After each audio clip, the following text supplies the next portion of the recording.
Defense tech startup Castellian broke ground this week on a 1,000-acre hypersonic manufacturing campus in New Mexico. And joining us right here on set, fresh off that groundbreaking, Brian Hargis, CEO of Castellian and also co-founder. It's great to have you here. Welcome.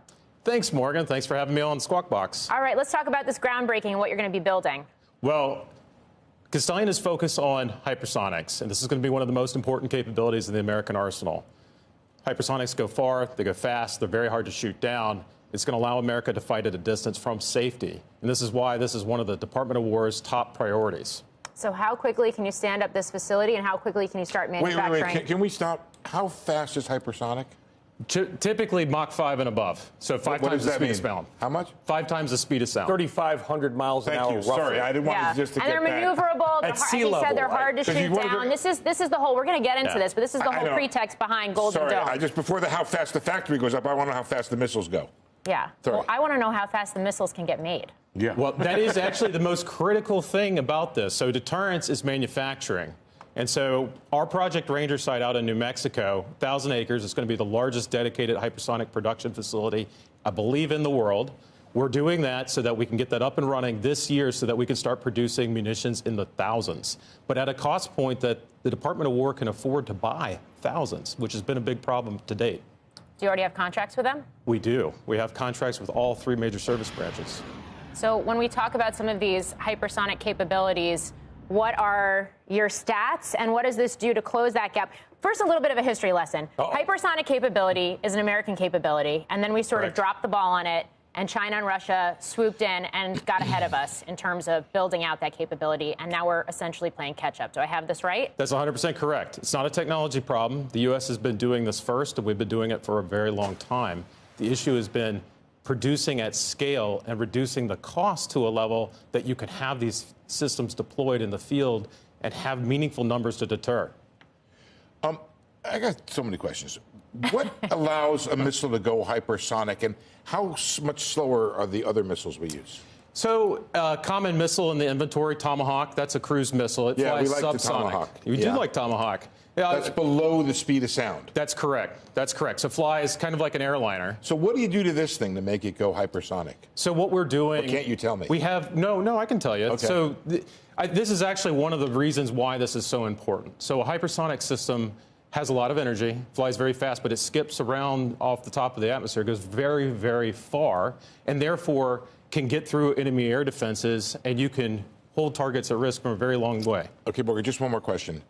The administration is talking about this idea about the ability of defense companies to procure things ahead of time. Yes. How much of a big deal is that for your company if they do that? But taking on more risk, right?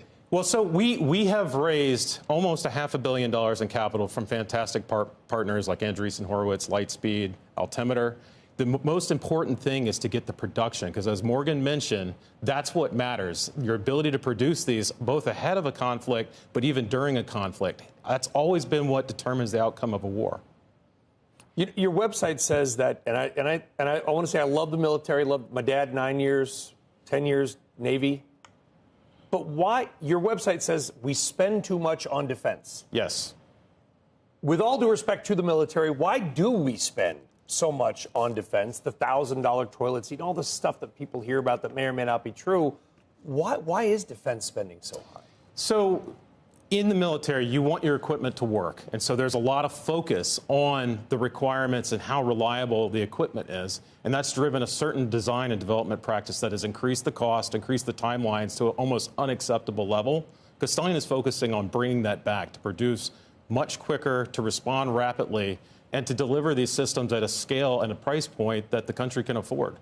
I got a couple of questions here for you before we wrap this up. The first one, Greenland, obviously huge news item this week. We've got a framework in place. We're starting to get some details about it. Key piece of the Greenland security pact that seems to be coming together is Golden Dome, which takes us back to this idea of hypersonic missiles and a homeland defense system. Why is Greenland so important to that? Well, when you look at a map, people typically think, hey, I'm going to go east-west to go from here to there, but actually the shortest distance between us and Russia is actually over the pole. Greenland being close to the pole, you can obviously see the significance. Plus, with the warming of the Arctic, you're getting actually a lot more maritime traffic in the polls. It's the new Panama Canal. I think that's what people are missing. And if you look on a Mercator map, a flat map, and Steve used to live in Russia, he gets it. Greenland is actually on the top. It's actually between Canada and Russia well, the top of it, the pointy end. And so, but on a flat map, it looks like it's over here. It also looks much larger than it is. That's correct. But there is a defense. In 1951, we put all these bases there, and it's a huge defense area, I think. It is. No, it absolutely is. I mean, strategically, the United States wants to be able to control those types of areas, and so Greenland is very important to that. Finally, I have to ask, because you come from SpaceX, and so do some of your other co-founders here.